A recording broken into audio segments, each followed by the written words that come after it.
Ja, so sieht das Motorrad aktuell aus und in der heutigen Folge zeige ich euch, wie ich das Hinterrad eingebaut habe. Wenn ich schon so ein schönes Handtuch hier noch bekommen habe, dann kann ich auch gleich die Felge drauflegen. Ups. So, das ist die hintere Felge und da ist natürlich auch das Problem, das Kettenrad hier raus, dass die Lager 6205er Lager sind. Die müssten auch einen Durchmesser von 30 mm haben. Ja, 25 mm. Und die Achse hinten bei der SR hat, glaube ich, 17 mm. Ist ja schon mal gut, dass sie kleiner ist und dass das 25 ist, da haben wir ordentlich Spiel. Hier ist auch so ein Adapter und das bedeutet auch, dass ich, auf der anderen Seite ist ja auch einer am Kettenrad, und das bedeutet auch, dass ich hier einfach den Adapter nachbaue und der ist ja super simpel sogar aufgebaut mit dem 17 mm Durchmesser, dass dann hier alles passt. So, jetzt geht es hier an die hintere Schwinge. Ich will ja die neue Felge einpassen, deswegen muss ich erstmal alles abbauen.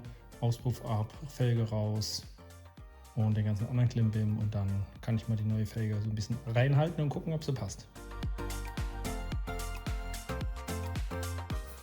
Endlich ist das Hinterrad draußen, das war ganz schöner Akt.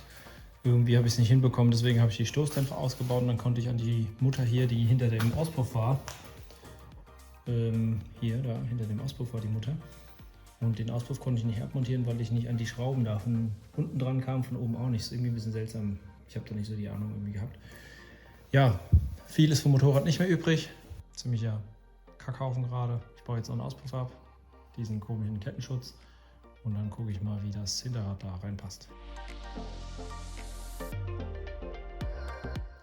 Jetzt kommt der erste Test. Jetzt werde ich die Felge mal reinheben. Da sind die beiden schönen Felgen. Und dann sehen wir, ob das Ganze irgendwie so halbwegs passt oder was ich anpassen müsste. Das ist schon ein fettes Ding, ey. Ich mache jetzt noch diese Strebe hier ab und das Schutzblech mache ich auch ab. Das stört mich nämlich, das ist irgendwie im Weg.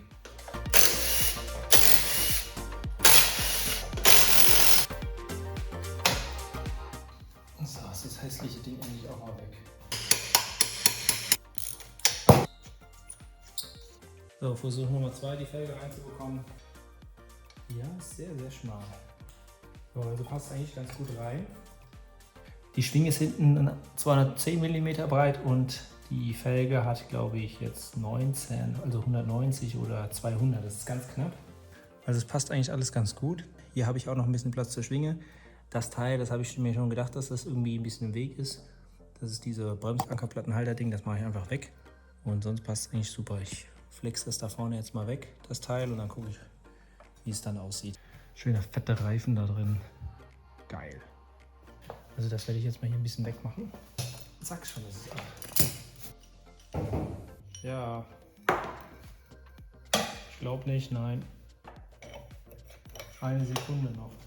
Das hier ist noch die ganze Skizze zu der Schwinge, die alte, die neue, wie breit ist die Narbe, welches Spiel habe ich wo, und dann konnte ich damit ermitteln, dass die neue Felge und das neue Zahnrad richtig reinpassen, richtig fluchten und die Kette nicht schief läuft und sonst den Kram. Jetzt sind endlich wieder weitere Teile angekommen, und zwar sind es die Bremsen. Die Bremse für hinten, Pumpe, Sattel, Brembo. Das Teil hier stammt von einer Ducati 900 SS. Ist hier noch irgendwas drin oder ist das nur Luft? Sieht so aus, als wäre es nur geschreddertes Zeug. Ich gucke aber mal über Müller, ob was rauskommt.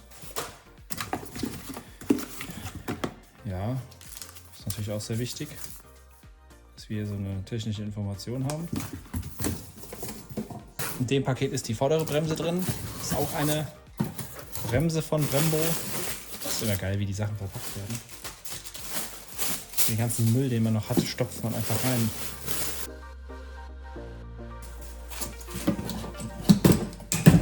Können wir uns die Teile besser ansehen. Einmal für hinten, Bremszylinder, Bremsgeber, Bremsnehmer, Brembo. Ich glaube der P32. Und das hier ist der Bremssattel vorne, der P4 von Brembo. Mit Pumpe, mit Leitung, mit allem. Auch Bremskontakt fürs Bremslicht, sehr cool. Ich hole sowas immer gerne auf eBay Kleinanzeigen. Ich weiß nicht, wie ihr das macht, aber da kann man echt schöne, ein paar Schnapper, wenn man ordentlich sucht, machen. Der Sattel ist jetzt soweit montiert. Ich habe hier diesen Bremssattelhalter gebaut. Die Leitung führe ich hier unten rum. Ich hatte erst überlegt, ob ich es hier oben hin mache. Aber es passt leider nicht ganz hier mit dem Federbein. Das knubbelt sich da oben ein bisschen, ist aber auch egal.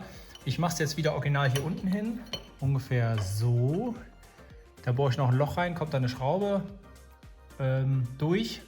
Das hier ist diese originale Strebe. Und die wird dann hier wieder unten an die Schwinge dran geschweißt.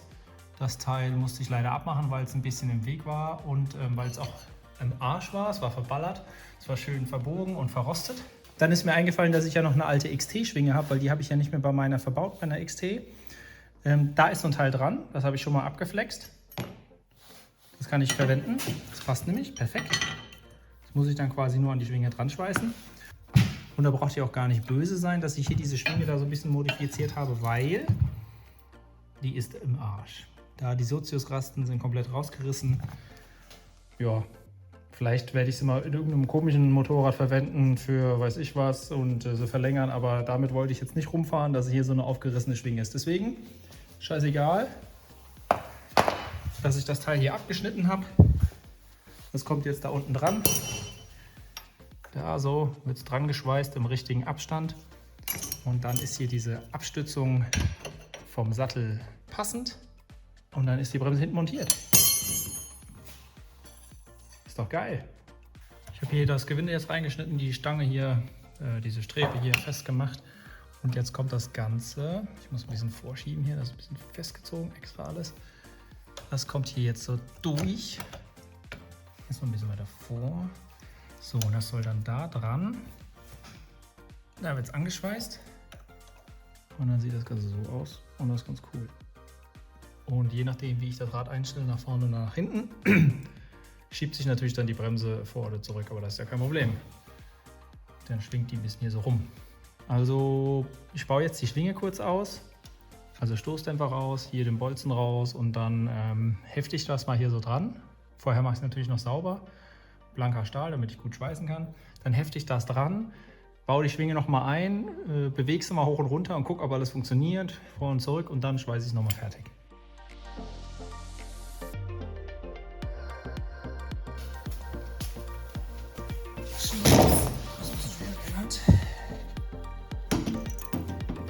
Jetzt liegt hier die Schwinge auf dem Schweißtisch. Hier habe ich es mir ungefähr markiert. Ich habe aber auch einfach gemacht, hier bündig mit dieser Schweißnaht muss das hier so sein. Ich mache jetzt das kleine Blechteil hier sauber, dann mache ich die Schwinge sauber und dann hefte ich dran und dann baue ich das Ganze nochmal ein, schnell.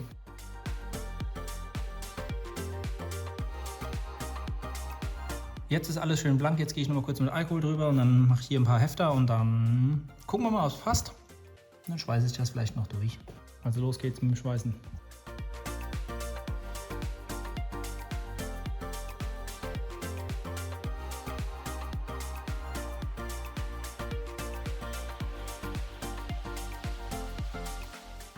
Das Rad ist jetzt wieder drin.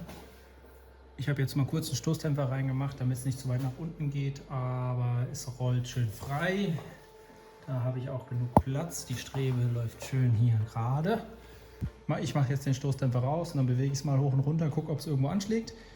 Und dann mache ich hier nochmal die Achse lose und schiebe es nochmal vor und zurück, dass ich das auch nochmal habe alles. Und dann sollte das Ding eigentlich soweit ja, fertig sein. Dann schweiße ich es nochmal richtig und dann ist das Ding hinten auch mal endlich mal abgeschlossen. Ja. Und bewegen. So, und jetzt sind wir ja auf der hintersten Position, um die Kette zu spannen und jetzt schiebe ich es mal nach vorne. So, das wäre jetzt ganz vorne. Und da sieht man jetzt schön, könnt ihr jetzt schön sehen, wie der Bremssattel sich bewegt. Hinterste Stellung, vorderste Stellung. Und alles funktioniert, wie es soll.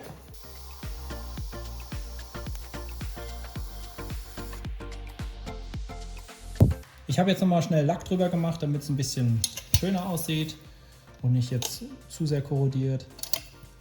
Ich finde, es sieht ganz geil aus. Hier auch. Und ich baue es jetzt nochmal zusammen und dann sehen wir nochmal das Gesamtbild. Und es folgt wieder Zeitraffer.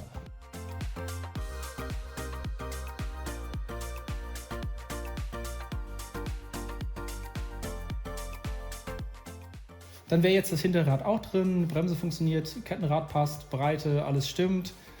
Sattel muss natürlich jetzt noch die Bremsleitung dran, aber das ist eine Kleinigkeit. Da werde ich die Bremspumpe hier Dann werde ich die Bremspumpe hier auch nochmal hier vorne montieren. Ich will das nämlich mit dem originalen Bremshebel hier ansteuern quasi. Und das sind ja nur noch Kleinigkeiten. Ich hole die Maschine jetzt nochmal schnell vom Tisch runter, stelle sie hin und dann sieht man von der Seite nochmal das schöne Profil, wie das alles so zusammenwirkt. Jetzt nochmal ein abschließender Blick auf das gesamte Motorrad. So sieht es aktuell aus. Bremse hinten haben wir ja gerade eben gesehen, ist drin. Wirkt auch ganz schick, so wie es ist. Das Motorrad steht solide da.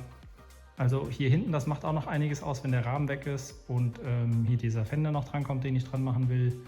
Auspuff habe ich auch schon einen bekommen. Den zeige ich euch in den nächsten Folgen. Und hier bei dem Krümmer habe ich auch noch eine Idee, was ich mache. Aber mal schauen, ob es funktioniert. Falls ihr keine weitere Folge verpassen wollt, einfach den Kanal abonnieren. Und dann seid ihr immer auf dem laufenden Stand, was mit diesem Motorrad oder den anderen Motorrädern passiert.